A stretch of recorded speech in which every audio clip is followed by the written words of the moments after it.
Dans cette vidéo, nous allons assister tout simplement à une séance des malédictions. Donc, cette sorcière, avec son avion, est en train de maudire la personne. Donc, c'est une caméra de surveillance qui prend des images. Voilà.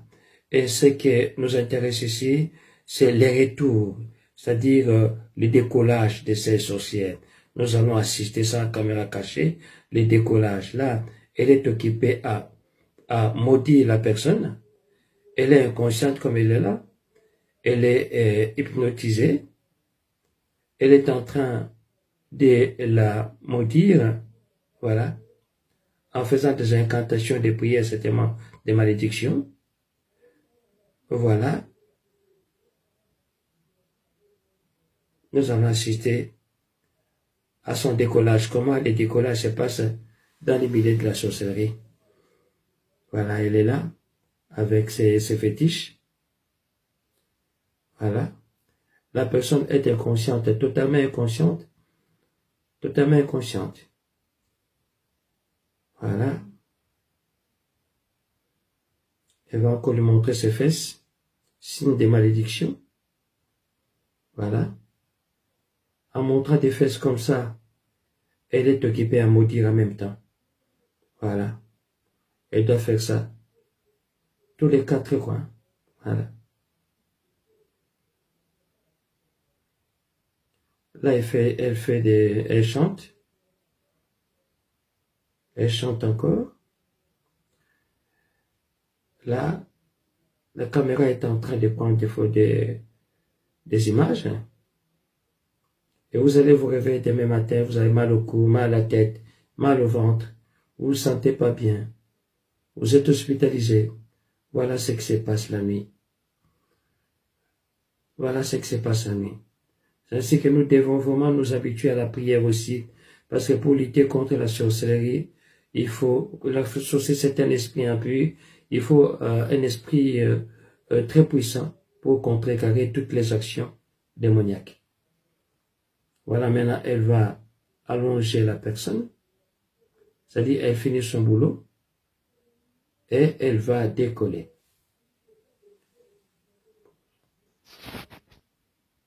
On va assister à son décollage maintenant. Elle prend sa couverture, elle va prendre son avion et puis elle va disparaître. Voilà.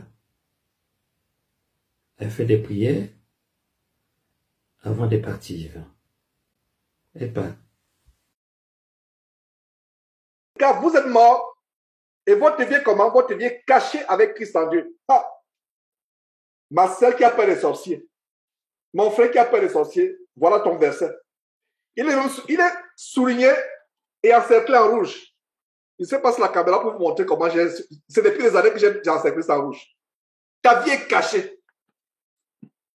Ta vie est cachée.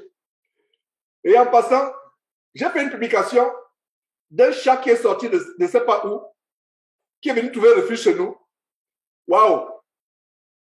Il y a eu tellement de messages. Oh frère, fais attention. Les chats sont mauvais. En passant, mes frères et sœurs, les chats ne sont pas mauvais, c'est les sorciers qui utilisent les chats pour faire de mauvaises choses. Les chats sont les créatures de Dieu. Bref, j'ai reçu beaucoup de messages, de commentaires. Frère, fais attention. Normalement, les sorciers peuvent... Les sorciers... je souriais dans mon cœur quand je lisais ces commentaires. Voilà mon verset. Vous savez ce qui fait mon assurance? Je vous donne le secret. Ça, c'est mon verset. Votre vie est cachée. Ta vie est cachée. Attends, quand ta vie est cachée avec Christ en Dieu, quel est le sorcier qui peut voir ta vie? Aucun sorcier ne peut voir ta vie. Voilà un grand verset. Ta vie est cachée. Il y a des confessions telles que on m'a bloqué, je n'arrive pas à me marier. On m'a bloqué les opportunités d'emploi, je n'arrive pas à trouver un emploi. Quand tu es en Christ, ta vie est cachée. Ne laisse personne te convaincre du contraire. Sauf si tu n'es pas en Christ. Sauf si tu n'es pas en Christ. Mais si tu es en Christ, ta vie est cachée. Si quelqu'un me dit, je suis continuellement attaqué. Non, ta vie n'est pas cachée. Et si ta vie n'est pas cachée, ça veut dire que tu ne fais pas ce qu'on a vu au verset 1, à savoir que si vous êtes ressuscité avec Christ, vous voyez comment ces versets se succèdent. Ça enchaîne comme les marrons d'une chaîne. Je vais dire se connaître comme les marrons d'une chaîne. Oui. Car vous êtes morts. Vous êtes morts. Et comment tu veux que ta vie soit cachée en Christ si tu n'es pas mort? On te provoque, tu rends. On t'insulte, tu rends. Tu n'es pas mort. Il y a deux, parce que les gens veulent que la vie soit cachée. Regardez ce verset 3. Je peux mettre une temps sur ce verset 3. Il y a deux choses. Car vous êtes morts, virgule, et votre vie est cachée. J'ai commencé par la bonne nouvelle de ce verset. Je sentais comment le cœur des frères et sœurs, vraiment, en fait, c'est ce que je voulais entendre. Ma vie est cachée en Jésus-Christ. Non, non, attends, ne va pas trop vite. Avant que ta vie soit cachée en Jésus-Christ, il y a quelque chose qui doit se passer. Vous êtes morts. Tu n'es pas mort, ta vie ne sera pas cachée en Jésus-Christ. Est-ce que vous comprenez? Est-ce que nous sommes ensemble? Si quelqu'un ne comprend pas, levez la main. Parce que c'est vraiment on commence à avoir du sérieux et du lourd. À partir du verset 2, c'est du lourd que nous sommes en train de voir spirituellement parlant. Est-ce que je ne vois pas de main levée? Dieu soit loué. Je ne vois pas de main levée. Ça veut dire que nous comprenons cela. Donc, ne vous précipitez pas à dire que ma vie est cachée en Jésus-Christ. Ma vie est... Non! Les faux pasteurs aiment prendre un verset hors de contexte, vous faire citer ça comme une devise, et vous êtes content. Ah, ma vie est cachée. J'ai entendu beaucoup de gens dire que ma vie est cachée. Non. Ce verset ne commence pas par votre vie est cachée. Non. Ce verset commence par quoi? Car vous êtes morts, virgule, et votre vie est cachée avec Christ en Dieu. Ça veut dire quoi? Ne pense pas que ta vie sera cachée aux sorciers et aux sorcières. Mon frère, ma soeur, si tu n'es pas mort. Les sorciers, les démons savent reconnaître, ils savent distinguer les chrétiens qui sont véritablement morts. Un chrétien qui est mort, c'est quelqu'un qui a décidé de s'affranchir au monde. Oh, j'ai tué les attaques. Les maris de nuit m'attaquent. Les femmes de nuit, comment ça, je suis converti? Je fais que voir des images impures. Il n'y a pas mort quelque part. Il y a une partie de ton corps qui est constamment en vie. J'avais enseigné une fois, meurs, meurs, meurs si tu veux porter le fruit. Meurs, meurs, meurs d'abord si tu veux porter le fruit. Meurs, meurs, meurs d'abord si tu veux voir la gloire de Dieu se manifester dans ta vie. Il faut d'abord mourir. Mourir. Et comme je l'avais dit en partageant cet enseignement, aujourd'hui, il y a une nouvelle tendance des deuils qui se transforment en de véritables spectacles. C'est là où les gens font des concurrences d'habillement, etc. avec les faux pleurs. Quelqu'un se met à pleurer, pleurer, pleurer, pleurer. Il y a une tribu au Cameroun et au Gabon. Je ne donne pas le nom de cette tribu.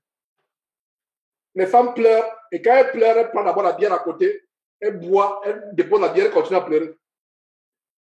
Vous comprenez que ça, ce n'est pas des pleurs. Ça, c'est le cinéma. Elles ne pleurent pas. Elles pleurent, et quand la main à la personne qui distribue la bière. Et vous pleurez. Non. Et j'ai suivi une vidéo, il y a une nouvelle profession au Cameroun. Les pleureuses professionnelles s'entraînent. On les recrute. Elles signent des contrats et elles ont des cachets. Voilà. 1 million avec ton groupe. Nous voulons des pleureuses. Et il y a une caméra qui a surpris un groupe. Ils sont à distance. La caméra à distance les voyait. Elle les filmait. Elle venait blaguer, elle riait, se tapait les mains, rigolait. C'est à 100 mètres de la maison du deuil qu'elles sont mis à se rouler par terre. Ouais. Elle se roule par terre, comment ça? Ça, c'est le cinéma. C'est pour ça qu'en ce qui me concerne, vous ne me verrez jamais en deuil. Vous ne me... Jamais. Je ne dis pas que vous devez faire comme moi, mais moi, quelqu'un m'aurait mort. Bien, vous ne me verrez jamais. Non, les deux personnes tellement chères dans ma vie, mes pères et mères, ils sont morts, je ne suis pas parti.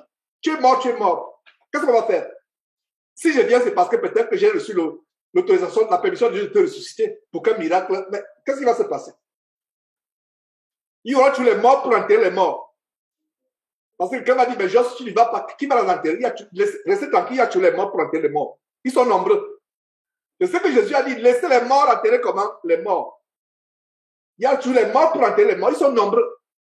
Comme j'ai un petit frère, je vous en ai parlé, il aime tellement le deuil que, je ne sais pas, quand un deuil se passe, il est le premier à y être. Je ne comprends pas cet amour de deuil.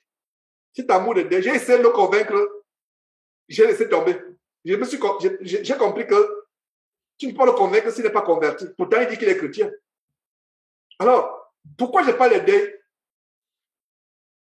Ceux qui vont à un deuil, les gens font la ronde autour du cercueil. D'autres font le signe, ils se signent, font le signe abominable de croix des catholiques. Ils se prosternent devant les morts. C'est qu'il y a une nécromancie déguisée, le culte des morts. Alors, regardez ce qui se passe. Gifler mort, il ne va pas réagir. Insulter le mort, dites au mort comment il est vilain, comment il est laid. Il ne va pas réagir.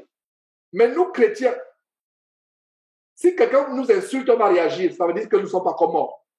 Chatouiller le mort, insulter le mort, gifler le mort, il ne va pas réagir. Il est mort. La femme du coin qui dandinait devant le mort qui a été vivant avec la vie de prostituée et que le mort convoitait toute sa vie. La femme du coin du quartier avec la vie de prostituée que le mort convoitait. Une fois que le mort a allongé, c'est la même femme qui venait dandiner autour du cercueil. Le mort ne va pas réagir. Mais toi, chrétien, tu vois une femme nue. La plupart des femmes d'ailleurs s'habillent nues aujourd'hui dans la rue, que ce soit sur Internet. Tu te retournes pour regarder, tu n'es pas mort. Et comment tu veux que ta vie soit cachée en Christ? Une femme nue ou habillée avec des robes moulantes, avec un pantalon qui moule son derrière. Un chrétien qui est mort ne va pas se retourner. Un chrétien qui est mort aura un pincement au cœur. Si tu as un pincement au cœur, quand une femme passe et il y a la mise de prostituée dans la rue ou sur Internet, c'est que tu n'es pas mort. Prenez l'exemple de ce cadavre qui est allongé. Pourtant, toute sa vie, il convoitait la prostituée du quartier. La prostituée ne la regardait même pas. Mais voilà la prostituée qui vient à son deuil. Il a allongé, il est allongé, il ne va pas, il ne réagit pas. Soulignez, car vous êtes mort. J'ai souligné, je dois m'encadrer, mais je dois faire attention de ne pas finalement effacer le mot. Nous sommes morts. C'est ça la mort. Est-ce que vous comprenez ce verset? Parce qu'il ne faut pas que la parole de Dieu devienne comme des petits slogans. Ma vie est cachée en Jésus. Ma vie est cachée en Jésus. Rien ne peut m'arriver. Non, ne te précipite pas. Le secret, c'est quoi? Vous êtes mort, virgule, et votre vie est cachée. Ça veut dire que s'il n'y a pas de mort, ta vie ne sera pas cachée. Tu auras toujours les mauvais rêves. Les sorciers viendront toujours t'attaquer. Tu auras toujours des attaques. Ta vie, parce qu'il faut mourir. Nos sorciers ont peur même les sorciers ont peur des morts. Nos sorciers ont peur des gens qui sont morts. Meurs, les démons auront peur de toi. Les démons n'ont pas peur des gens qui sont vivants. Vous avez déjà entendu qu'un mort se plaint qu'un démon l'a attaqué? Les démons laissent tranquilles les morts. Les sorciers laissent tranquilles les morts. Vous avez déjà vu un sorcier aller lancer des flèches de sorcellerie à un mort? Il est déjà mort. J'espère que nous comprenons. Si quelqu'un ne comprend pas, levez la main parce qu'en fait, c'est quelque chose de tellement grand que je suis en train d'expliquer. Il n'y a pas de main levée. Dieu soit loué pour cela. Voilà le grand secret aujourd'hui. Verset 3. Car vous êtes morts, virgule, et c'est la conséquence, et votre vie est cachée. Voilà la clé, voilà la puissance. Voilà la puissance, mes frères, c'est un verset de puissance. Votre vie est cachée avec Christ en Dieu. Voilà. Hein? Donc, on envoie un chat mystique dans votre maison, qu'on envoie une fusée nocturne, que quelqu'un apparaisse dans votre maison subitement la nuit, et il n'y a pas de problème. Parce que vous savez que votre vie est cachée avec Christ en Dieu. Pourquoi c'est un chrétien encore peur de dormir seul la nuit? Surtout vous les seuls en Christ. Pourquoi? Parce qu'il n'y a pas cette assurance. Peut-être parce qu'il y a encore, quand un chrétien vit en communion avec Dieu, tu es conscient que tu te forces de plaire à Dieu. Tu es conscient que tu es mort ou tu es morte, ma soeur. La même confiance et la même conscience du fait que ta vie est cachée avec Christ en Dieu. Quel sorcier pouvait toucher à Christ? Dès que les démons entendaient Jésus, ils tremblaient. la preuve en est que les sept fils de Séba, exorcistes, ne croyaient pas en Jésus, mais prononçaient le nom de Jésus pour que les démons sortent d'autres personnes. Ils disaient Jésus que Paul prêche. Ils ne disaient pas Jésus auquel nous croyons, ils disaient Jésus que Paul prêche. Jusqu'à ce que les démons ont dit, mais attention, vous êtes en train de nous tromper là. Nous connaissons qui est Paul, nous connaissons qui est Jésus, mais vous, qui êtes-vous? On ne vous connaît pas. Le démon reconnaît celui qui est mort. Tu ne peux pas dire que tu es mort, jeune homme, si tu continues à aller sur Internet chercher les femmes. Non, tu n'es pas mort. Tu es bien vivant et ta vie n'est pas cachée en Jésus-Christ. Ma sœur en Christ, tu ne peux pas dire que tu es morte si ta langue continue à manquer de respect à ton mari. Imaginez-vous une femme qui était tellement, comme la Bible dit, la carie dans les os de son mari. Cette femme meurt, elle est allongée là. Elle parlait à longueur de journée, querelleuse. Quand cette femme est morte là, est-ce qu'elle encore, vous voyez encore la bouche bouger? Non. Elle ne parle plus, elle est morte. Donc ma soeur, si tu vis, ta langue vit, pour continuer à constamment blesser ton mari à longueur de journée, tu n'es pas morte. Donc ce verset n'est pas pour toi. Parlement pour les frères. Tu es là en train de... un frère qui, par exemple, un homme qui était violent vis-à-vis de sa femme, qui tapait sa femme, qui violentait sa femme, quand il est mort, sa femme qui avait peur de lui, la femme n'a plus peur de lui parce qu'il est mort. Donc si tu continues à violenter ta femme, mon frère, tu n'es pas mort. Tu es bien vivant. Donc n'utilise pas ce verset en disant que ma vie est cachée avec Christ en Dieu. Non, c'est faux. Ne te mens pas toi-même. J'espère que vous avez compris ce verset. C'est pour ça que nous ne lisons pas vite la parole de Dieu. Que le Saint-Esprit nous inspire. Et je rends à ce que nous venons de voir une très grande révélation. Et si quelqu'un peut couper cette partie que j'explique sur la relation entre mourir et avoir la vie cachée en Jésus-Christ. Regardez, vous êtes mort. Regardez quelque chose d'ailleurs. Quand vous êtes mort et votre vie, la question qu'on peut se poser humainement, mais comment on peut parler de vie si on est mort? Parce que c'est verset à deux mots. Vie et mort. En anglais, on appelle ça une figure de rhétorique en anglais qu'on appelle oxymoron. Je ne sais pas comment dire en français. Ça dit que, par exemple, si quelqu'un dit vive la mort, ça n'a pas de sens, n'est-ce pas? Nous dites vive la mort. Ça n'a pas de sens. Parce que la mort et la vie ne vont pas ensemble. Quand il y a mort, il n'y a plus vie. Quand il y a vie, il n'y a plus mort. Mais cependant, frères et sœurs, ce verset dit quoi? Si vous êtes mort, votre vie, incroyable. Mais je sais que vous comprenez. Parce que je comprends ce que je suis en train de lire. Et je sais que vous comprenez aussi. Ça veut dire quoi? Ça veut dire que, voilà, quelqu'un dit c'est pareil en français, un oxymore. C'est les figures de rhétorique. En fait, c'est des choses qui ne sont pas, c'est pas possible. Vous ne pouvez pas dire vive la mort. C'est pas possible. Quand il y a mort, il n'y a pas vie. Mais, cependant, regardez la sagesse de Dieu. La sagesse de Dieu est infiniment variée. Est-ce que vous voyez comment ce verset défie les académiciens? Pourtant, ce verset-là, qu'est-ce que les académiciens français, les grands savants français diraient quand ils liraient ce verset? Conclusion, votre Dieu est fou. Votre Jésus est fou. Parce qu'ils ne peuvent pas comprendre. Mais regardez, nous, petits enfants, parmi nous, il y a peu qui ont les grands diplômes parmi nous.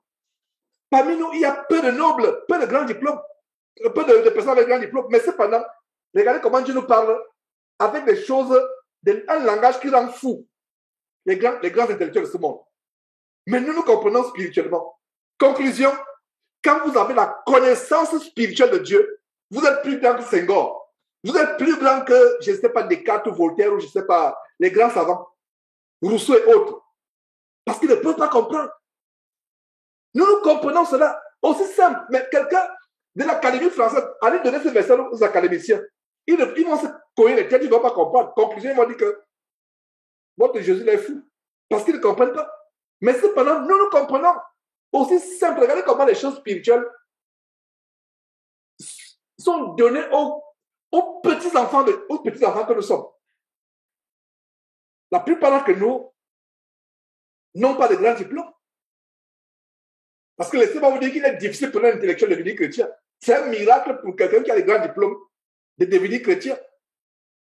Est-ce que vous voyez? Deux choses en opposition. Parce que la mort et la vie sont extrêmement opposées. Mais cependant, le verset dit quoi? Verset 3. Car si vous êtes mort, non, il n'y a pas si vous êtes mort. Car vous êtes mort, parce que j'ai toujours le verset 1 en tête. Excusez-moi, c'est l'absence. Donc, verset 3. Car vous êtes mort, virgule, et votre vie. Ça veut dire que, pour avoir la vie avec Dieu, il faut mourir. La vraie vie en Dieu s'obtient par la mort. Ça s'est passé avec la mort de Jésus-Christ. Il a fallu que Jésus meure pour que vous et moi, nous puissions avoir la vie éternelle. Là, c'est des mystères tellement grands. Mais que Dieu nous montre. Alors, vous êtes mort, car vous êtes mort, et votre vie est cachée. Ça veut dire que pour qu'il y ait d'abord vie, il faut qu'on meure. Donc, quelqu'un qui n'est pas mort, un chrétien qui n'est pas mort, ne vit pas. On dirait que c'est un mort vivant. Il ne vit pas. Il est mort. Maintenant, pour vivre, il faut mourir. Mourir à quoi? Mourir au péché. Mourir au péché, mourir à sa vieille nature, les anciennes réactions. Il y a un frère, je ne sais pas s'il est connecté avec moi, qui avait un souci familial. Je lui donne des conseils. Et il ne sait pas qu'il m'a béni avec son témoignage hier. Il me dit, dans ses rapports avec sa femme, il était quelqu'un vraiment mondain, etc. Il a changé. Il tient sa femme avec considération et sa femme n'est pas chrétienne. Sa femme encore n'est pas encore convertie. Mais la femme a observé la transformation de son mari. Pourtant, c'était un chrétien, mais un chrétien qui continue à vivre avec sa femme comme un bon mondain. Mais une fois qu'il a été transformé, une fois qu'il est mort, la femme a vu que son mari est mort par rapport à sa vie passée. C'est ça le mystère de mourir. Mourir, ça ne veut dire pas qu'il faut vous poignarder, vous mettre la corde au cou, vous suicider. Ce n'est pas ce que ça signifie. Ça signifie que nous mourons à notre vieille nature pécheresse. Nous la crucifions. Voilà ce que nous crucifions. Nos péchés, le mensonge, la fraude, l'escroquerie, les adultères, la pornographie, le sexe avant le mariage, les mauvaises choses, l'adultère, tout ce qui est mauvais, c'est ce que nous tuons. Et une fois que nous tuons cela, de la vie jaillit. La vie avec Christ jaillit. Et quand cette vie jaillit, cette vie est cachée. C'est-à-dire que votre nouvelle personne, le nouvel homme, Satan ne peut pas vous attaquer. Est-ce que je peux continuer? Si je peux continuer, levez tout ça par la main. Parce que tant que je ne sais pas clair, je ne continue pas. Voilà. Dieu soit loué, je continue. Verset 4. Quand Christ, votre vie paraîtra, donc, quand Christ, notre vie, voilà, Chimène a dit, je peux continuer, voilà, tu peux baisser la main, Chimène. Donc, quand Christ, Jessica, pareil, voilà, Dieu soit loué, je peux continuer. Ça, c'est merveilleux. Waouh, c'est sûr, la joie de savoir qu'on comprend ces choses. Vraiment, c'est des mystères, c'est des grands mystères. Voilà, c'est la vie chrétienne. Voilà le fondement de la vie chrétienne. Aussi simple que ça, c'est pas compliqué. Voilà le fondement de la vie chrétienne. Alors, verset 4, quand Christ votre vie, donc Christ devient notre vie. Est-ce que vous voyez la révélation au verset 4? En fait, quand on est transformé, quand on est mort, Christ devient notre vie. Et il y a un verset qui dit que ce n'est plus moi qui vis, c'est le Christ qui vit en moi. Il y a même un cantique en anglais. Il y a un cantique en anglais. Oh là là, il y a un cantique en anglais qui dit que si je vis, ce n'est plus moi qui vis, c'est le Christ qui vit en moi. J'aime bien ce cantique en anglais. Si je vis, et je suis crucifié avec Christ. Et si je vis, ce n'est plus moi qui vis, c'est Christ qui vit en moi. Christ devient ma vie. Donc, quand Christ, votre vie, Christ, votre vie, ça veut dire que Christ devient notre vie. Et quand Christ devient notre vie, qui peut s'attaquer à ta vie? Oh, sœur, que ce verset te donne la force. Oh, frère, que ce verset donne la force. Quand Christ devient ta vie, qui peut s'attaquer à ta vie? Voilà l'assurance que j'ai. En fait, ce verset, je vous donne le secret de ma marche en Christ. Voilà. Voilà ce verset. Voilà mon secret. Nous pouvons dire, mais comment il est courageux, comment il dénonce les sorciers, comment il n'a pas peur de sa vie, comment. Voilà mon verset. Voilà. Ce qui fait mon assurance. Parce que ce n'est plus moi, Georges, qui vit. C'est Christ qui vit. Et quand Christ est ta vie, qui peut toucher ta vie? Oh là là, frères et sœurs. Oh là là, ce passage me remplit de joie. C'est des grandes révélations.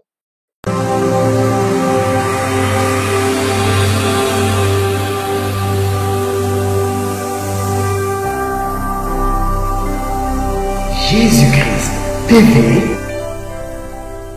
vous connaîtrez la vérité et la vérité vous affranchira.